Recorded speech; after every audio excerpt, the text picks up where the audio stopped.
Hello everyone, I'm Alfaqah and today I will present to you my research proposal about banana trade dispute between European Union and South American states. So I will go to the next slide to save the time due to the time limitation. Next please. So in brief, the research will focus on examining how significant is the role of WTO as an international institution along with the US as the current global leader in settling the dispute. And to remind you again about this banana trade dispute was very complex. It involved numerous actors across the globe. Thereupon within my research as well, I will address the reason why the dispute takes very long period of time by analyzing the loopholes between the settlement process as well as the hidden agendas behind the actors' behavior. Furthermore, this research will set the time frame from 1999 until 2008, which will be elaborated on the scope of limitation if you ask why I choose this time frame. So that's for the overview of the research. Next please again. And here in this slide you will see my IV and DV. In here my independent variable, basically the problem itself, the issue that I'm going to analyze, which is trade dispute between South American states and the European Union. And for the dependent variable here I have two, which are the actors who try to settle the dispute, which are international organization as well as global leader that I think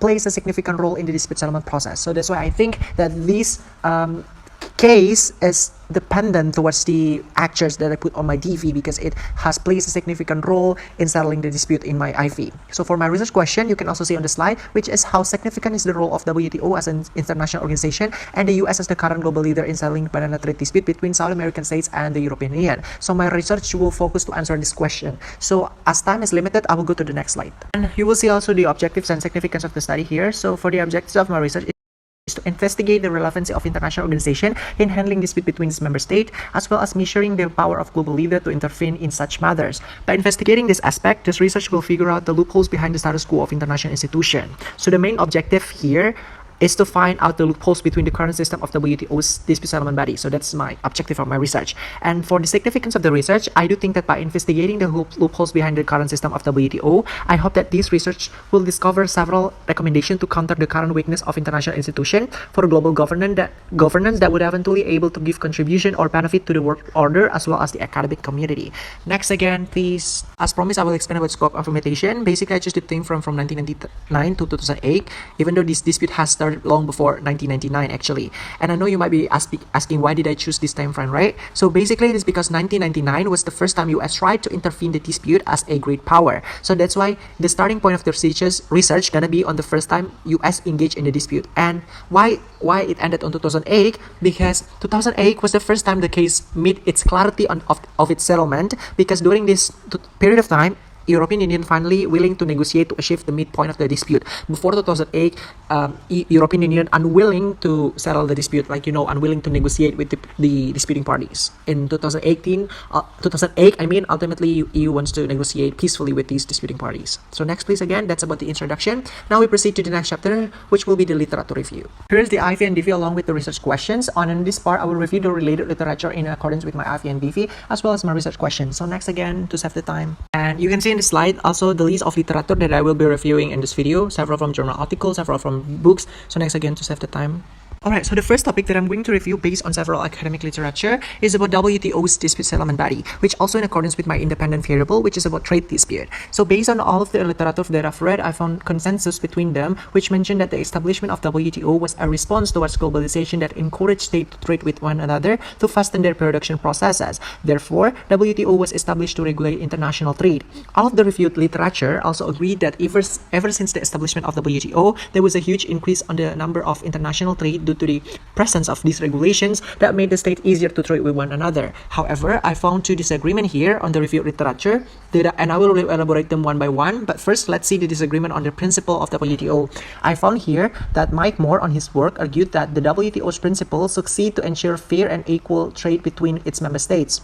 However, this argument made by Mike Moore is countered by Core, who emphasized that basically the nature of WTO's principle is not fair and equal, but it's biased towards the developed countries. Core also gives evidence of it on its argument by saying that under WTO's rule, developed countries are able to maintain high trade protection on certain products, but developing countries are not able to do so. One of the products highlighted by Core is agricultural products.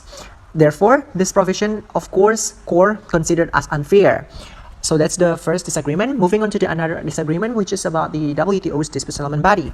Payne 2018 on his writings mentioned that WTO's dispute settlement body will act as the adjudicator who will judge the case effectively and efficiently. Payne also supported by the journal article written by Alfaqah, who also stated that WTO's dispute settlement body is effective and efficient due to its surveillance system that could ensure the compliance of its states. Contrarily, an academic literature written by Savar in 2005 mentioned that the WTO's dispute settlement body is weak, and as well as criticizing its surveillance system because it is still not able to ensure the implementation made by the WTO dispute settlement body. Not only Savar, who criticized WTO's DSB, but also the literature written by Lida, where she argues that the settlement process of WTO's dispute settlement body is ineffective because the processes took long period of time to be settled, and she blamed the inability of WTO's DSB to ensure the implementation of the resolution. So in here, we can say that there's mixed argument. Several praises WTO's DSB and the other criticizing WTO's DSB.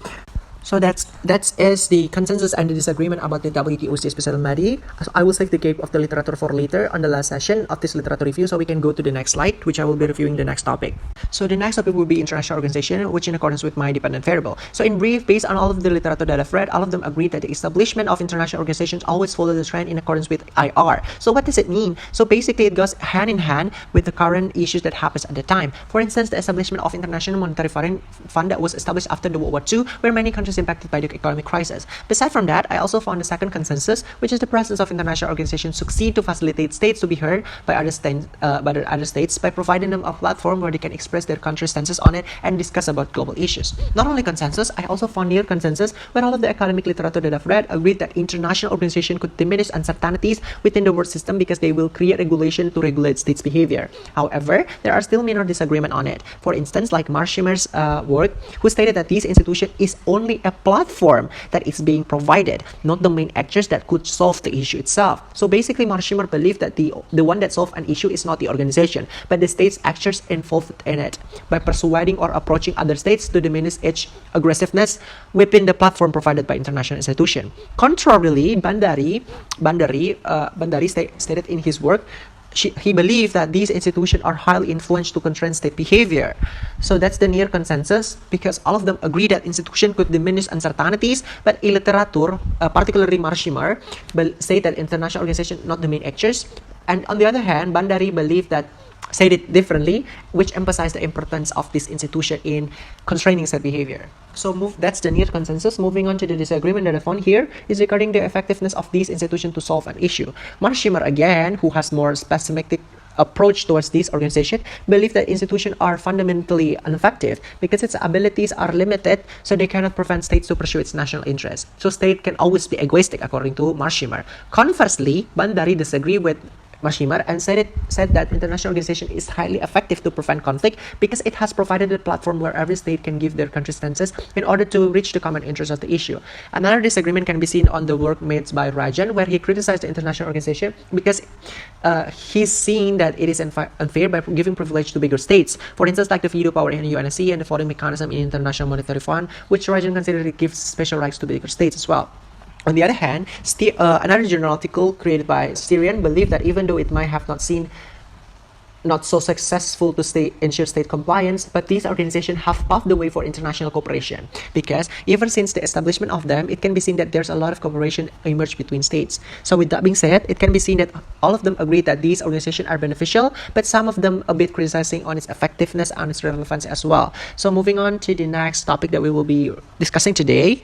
So in the second topic of the literature review will be about my dependent variable, which is about great power. In here, I will see what the previous academic literature said regarding great power. After I have read all of this academic literature, I found the consensus among this literature where all of them agree that the acknowledgement of a state as a great power comes with branch responsibilities as well, which means if a state acknowledged by the international community as a great power, the state have to lead in tackling several issues, transnational issues I mean. Besides from the consensus, I also found near consensus, because all of the reviewed literature agreed that in order to be great power, state must have resources to lead. However, in defining the resources, there are differences between this literature. For instance, Bernstein, who believed that financial abilities is highly needed to become a great power to fund several programs. On the other hand, Salah believed that soft power resources is highly needed to influence foreign publics globally. Not only that, there are also a literature who stated that strong diplomatic recognition is needed to be a great power. and also strong military capabilities to project military operation outside their area. So basically, all of these literature agree that to be a great power, state must have resources to lead. But it's just a minor difference on this literature while they are defining its resources, the meaning of the resources that they are referred to. Moving on to the disagreement that I found here, the disagreement is mainly revolves around the question: why do the great power wants to lead in tackling down transnational issues? So to answer this question, Bernstein believed that great power lead and participate because the issue would also affect them indirectly. That's why they are trying to prevent the spillover effect. For instance, to stop the spread of virus in developing countries, great power will participate, of course, in order to prevent this virus spread to its country that could also bring threats to them as well. On the other hand, a literature written by Konka believed that great power initiatively do this because Konka assumed that the great power have the feeling of responsibility to participate in order to maintain the current global order, since they have been benefited by the current world order. For instance, they are refusing special rights and privilege in international institutions like in UNSC. They have veto power in International Monetary Fund. They have different voting mechanism. Due to this privilege, great power would feel like they have responsibility because they have been enjoying special rights from the current order and they need to maintain the current order. Contrarily, Bull's literature, who is more leaning towards realism, believe that great power wants to be engaged in the problem because they have interest on it. For instance, they want to be a global hegemon and to prove its leadership in the lens of international community through the issue resolution that they made. Bull's argumentation, also supported by another literature written by Bukowski, who made Bull's point clearer than it should be. By Bukowski here giving the illustration of the reason why there are several different states to lead on several particular issues, such as, US almost lead in every issues, right? But when it comes to the environmental issue, US is absent on it. For example, like climate change. It can be seen here that US might not be interested by these climate change issue, or US priority is not that. So that's why there will be another state who lead the issue, not always US. So that's the debate. That's it. That's about the debate. It can be seen that all of this argumentation that I found on answering the question, the motive of great power to lead an issue have different approach on seeing the state behavior. One saying it more cooperative and the other hand saying it more aggressive. So that's it about the disagreement. So I will be moving on to the next topic that we will discuss on the next slide, please. So this will be the last section of the literature review, where I will be reviewing the case of bilateral dispute between European Union and South American nation. In here, I found several findings from previous research conducted by other people, and I summarize it into a slide. So based on this literature, I found that it has explained the role of the United States as a global power to solve the trade dispute, which by imposing huge trade sanctions worth more than hundred millions of dollars towards the European Union. And this sanction eventually works because it succeeded to make the European countries reconsider its behavior to not comply with the resolution made by WTO. So ever since the impose of the sanction, European Union began to reconsider its non-compliance. The next finding that I can see through this literature is the US's motive to join the dispute. Based on this literature, it can be said that the US action to intervene the dispute is because they are driven by elite orientation. So what does it mean? So basically, there are several upper class people who influence US government to act. So basically, the banana companies in South American states are originated from the United States, and one of them is Chiquita. And because of Chiquita's product is discriminated in its biggest market, which is on European Union, therefore it made Chiquita lost a lot of profits and income because of this regime of European Union importation policy. Through the literature written by Gil and Beldia, also they say that Chiquita's owner is very close to US regime at the time, and Chiquita has supplying huge amount of money to US's regime at the time. Therefore, the literature believe that US's action to intervene the dispute is driven by the elite behind the US at the time, which is Chiquita's owner. Moving on to the next finding, which will be the reason why EU create a policy that benefits the ACP countries, I found in the literature that the motive behind this policy is to create dependency of ACP countries towards the EU market, which could strengthen EU's position in the global politics. Why is that so? Gil and Baldia argues that ACP countries consists of lots of sovereign state, which voice also count in voting system of international organization. This state will eventually support EU's action later on. And not only that, Gil and Baldia also believe that EU wants to rebrand its image as colonizers by helping the development of these ACP countries, because most of them were colonized by EU in the past. So they have this historical background, and EU wants to erase that guilty feeling for them. So that's my finding on the case study from previous academic literature. Next, I'm going to tell you about the research gap that have not been discovered by the literature. So next, please. Okay, so to sum up, after I read all of this literature, I actually learned so much things such as the concept of great power, its responsibility, as well as why does great power wants to lead in issue. Not only that, but this literature also has given me understanding about how two sides of the perspective of international relation, like realism and liberalism, criticize and praises international institution. And this has been illustrated by the argumentation of scholars regarding the significance of WTO to handle trade-related dispute. And by this far, it has been known that the reason why the dispute settlement took a long period of time to be settled was because of EU's non-compliance towards the resolution made by WTO, as well as the anarchic world system, which made the WTO hard to ensure EU's compliance on the decision that has been made by WTO. Nonetheless, there are still several crucial aspects that has not been discovered by the previous literature, such as the significance of WTO as an international institution and US as a global leader in the settlement process. Of course, also the loopholes in the settlement period.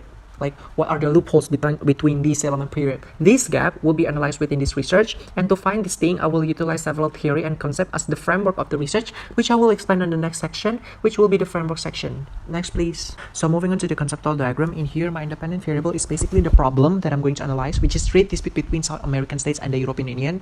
And for the dependent variable is the actors who try to settle the dispute, which are international organizations as well as global leader that I think has played a significant role in the dispute settlement process. And that's for IV and DV. So you might be wondering what are the correlation between my IV and DV, right? So basically the relationship between the problem, which is in IV, and the actors can be found in the difficulties to settle the trade dispute due to the non-compliance of the European Union. Because of these difficulties in my IV, to ensure the compliance of European Union, the actors in my DV, which are international organizations, along with the global leader, has conducted numerous efforts to ensure that every party involved in the dispute needs to be obeyed by the current world system. So that's why I consider that international institution and global leadership in my DV could influence the settlement process in my IV. So moving on to the framework on my IV, please. Next, please. So in my independent variable, which is related to trade, I will utilize trade pact for the conceptual definition. Why is it so? Because most of trade dispute resulted from a disobedience of a party towards a particular trade agreement. In a simple word, trade pact is a set of regulation on the flow of trade between two or more countries involved in the agreement. Usually, trade pact aims to reduce or eliminate the trade tariffs, quotas, and other type of trade restriction for certain products when the product wants to enter a country. By reducing the trade restriction, it will increase the efficiency of trade in terms of time and cost as well, since the price of the product in the market will not be too expensive due to the reduction of the trade barriers as a result of trade agreement between states. So basically, states have trade with one another even before the 20th century, but there were only few trade agreements on trade tariffs in the past. It was only after the World War I when the European countries began to realize that they need to have an agreement to rebuild its economy after the World War I by trading with one another to increase the productivity of production of goods within the country involved in the trade agreement. Trade agreement essentially could strengthen the relation between states as well as deepening its integration. However, trade agreement could also result into conflict between member states, which we call as trade dispute. In here, also, trade dispute is my operational definition. So essentially, trade dispute is a conflict between states in regard to trade matters. And as I've been mentioned before, the root cause of trade dispute is because of the disobedience of a party involved in trade agreement. Trade dispute also has common factors which compromises of trade restriction, discrimination of goods, imports, tariffs, and trade quotas. These factors oftentimes be the reason why trade dispute happen. So for instance, in WTO, the agreement is called WTO, and it has been regulated that all states needs to impose the same tariffs towards all countries. But then a state did not obey to the agreement and impose higher tariffs towards a particular country, but not imposing the same tariffs as other. It might be considered as trade discrimination, and it can be resulted in trade dispute. And not to forget also, the reason why trade dispute happen is because of the behavior of the state, who rely more on relative gain, which wants to gain more advantages than the other parties involved in the agreement. Is also the main contributors to the trade disputes, of course. And so you might be wondering about the settlement process of trade dispute, right? So basically, it will be handled by the authority in accordance with agreement. So for example, if the agreement is GATT, because GATT is an agreement that created by WTO, so WTO will be the one who adjudicate the dispute, because it is the WTO's authority to settle the dispute under GATT. But if the agreement is violated by a state is not in GATT, it will be also adjudicated by the related institution. So that's the conceptual and operational definition of my framework on my IV, which is related to trade dispute. This concept is highly relevant to my current study case, which is about trade dispute, because this concept has explained from the beginning why trade agreement could create conflict between states, and as well as the factors of trade dispute, complete with its main contributors. So yeah, it can be concluded that this concept is needed for my research. So next, please, again. So the next one will be the framework on my first DV. So because my DV is international organization and global leadership, so I will have framework on each of my DV. But in this part, I'm going to elaborate my first DV first, which would be the international organization. In here, for the conceptual definition, I use liberalism school of thought, which one of the most popular school of thought in international relations, who tend to be more optimistic in perceiving states' behavior. Liberalism believes that states conduct cooperation to achieve collective interest. Liberalism also endorses the idea of international organization because liberals believe that it could act as a platform to solve dispute in a peaceful manner. Furthermore, liberals also believed that international trade could prevent conflict between states because trade could create dependencies among the states, and when they are trading with one another, it will be less likely to create conflict. John Locke, who founded the theory in the 17th century, emphasized that the importance of internationally accepted regulation to ensure that state would not be too aggressive to achieve its interest in the anarchic world system. And undeniably, in this present generation, we live in the world where we are surrounded by liberal instruments such as international institution, international law, and many more, which are the main idea of liberal school of thought that was established after the Second World War. That's about the conceptual definition. Now I'm going to explain the operational definition, which I will be utilizing the concept of neoliberal institutionalism. So basically, neoliberal institutionalism against the concept of relative gain. This theory endorsed the idea of absolute gain and also encouraged states to cooperate with one another to consider the absolute gain from an international agreement, which could benefit all of the parties involved in the agreement without looking at the number of outcomes that each of the states will attain. Contrarily, neoliberal institutionalism against the idea of relative gain because it perceived that relative gain can be destructive for the economy, since if states rely on relative gain, they will be more likely to have policy that tends to be based on protectionism and nationalism. Furthermore, neoliberal institutionalists believe that international institution itself was created as an attempt of state to ensure the uncertainties in the world of anarchy where there is no world government. The theory also underlined that even in the system of anarchy, states still could cooperate with one another to obtain collective interests by building international institutions, for example, mutual trust, universal norms, a regime, and so on and so forth. However, neoliberalism institutionalists also acknowledge that states will have their own interests, but the existence of institution will diminish the aggressive behavior of states to pursue its interests. Moreover, the theory also acknowledged the existence of hierarchy within the international politics, which means that this theory acknowledged the classification of states like middle power, great power, and so on and so forth.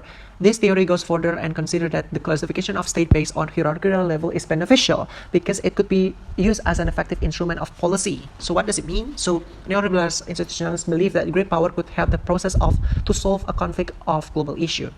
The aforementioned concept is highly relevant to my dependent variable because these theories has explained how states rely on institutions to solve an issue in an anarchic system of the world. And these theories also explain that even though state has their own interests, but the presence of institution has diminished their aggressive behavior to obtain its interests.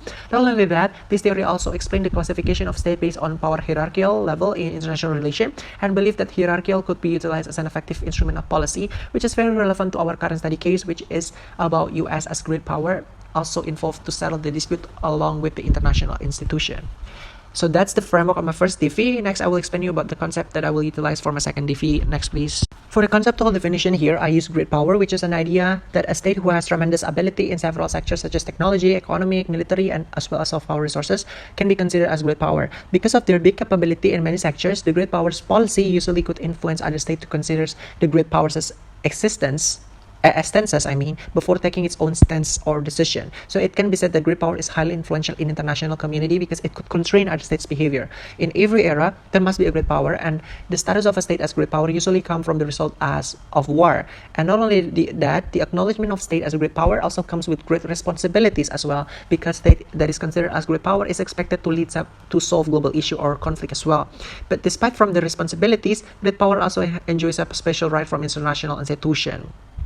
Alright, so next I'm going to explain the foreign interventionism here as my operational definition.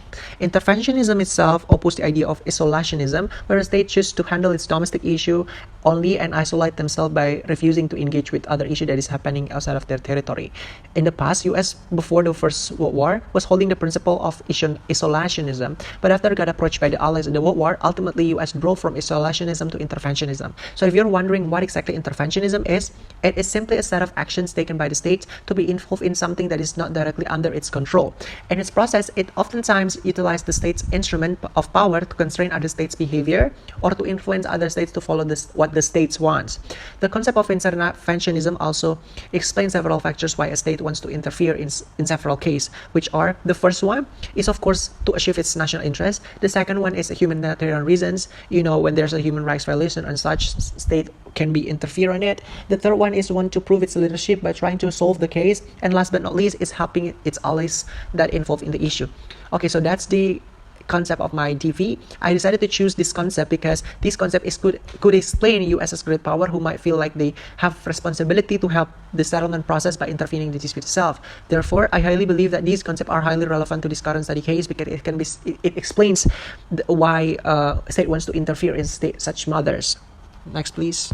Okay, so now I'm going to explain the framework both of my IV and DV. To explain it, I will use the concept of global governance. Basically, global governance is an action taken by transnational actors to solve a conflict between two or more states. So basically, two or more states voluntarily to solve the issue by utilizing several instruments of such as multilateral meetings, negotiations, persuasion, and also international institutions. Usually, in this process, it always involves a great power to lead the resolution process. And usually, if there's a party who does not want to comply with the resolution, the state will give sanctions to them. However, it still couldn't guarantee a state to comply because there are still many cases where a state heavily influenced by its national interest who doesn't want to comply with any agreement made. The reason why I choose this concept because the concept explains the global governance that explain the reason why US involvement by imposing sanctions to the EU to make EU comply with agreement. Therefore, I think that these concepts are highly suitable for my topic.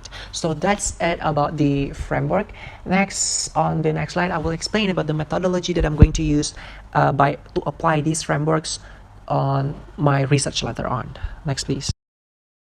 Okay, so this research will utilize qualitative research method because in order to answer the research question, this research will not be focused on numerical data. Instead, this research will rely on the collection of numerous data collected by me. And the data that I'm going to collect will be in form of secondary data, such as previous academic literature, reports from international institutions, or maybe the study involved on it, and so on and so forth. And this data that I have collected will be interpreted by me as a researcher in accordance with the framework that my research will utilize, that I've explained before to you in the framework section. In order to answer this research question, I need to interpret the data that I've got by interpreting it in accordance with the framework that I have explained to you, and the concept as well. The concept and theories that I've shown you as a framework before. And by utilizing this method, the researcher or me are able to examine the significance of WTO as an international institution and the United States as the current global power in settling the dispute by gathering all the data from previous academic literature and interpret it by myself in accordance with the framework that I utilize in this research. And not only that, I will be also able to find the loopholes on the settlement process by utilizing these qualitative research methods. So that's it. Thank you very much for your attention. I'm sorry if I spoke too fast due to the time limitation. I'm really looking forward for any constructive comments and feedback from you as well that could very contribute to my final paper and for the betterment of my research. Last but not least, I would like to say thank you to Telmi, who has been guided us very well in this past few months. I hope that I can conduct this research not only as a research proposal in research method, but also in thesis later on. Thank you very much, Te, for all of the efforts and the feedbacks that you have given to us in this past few months. It was really valuable for us, and I learned so much thing from your class. So thank you very much for that, Te. Thank you, Te.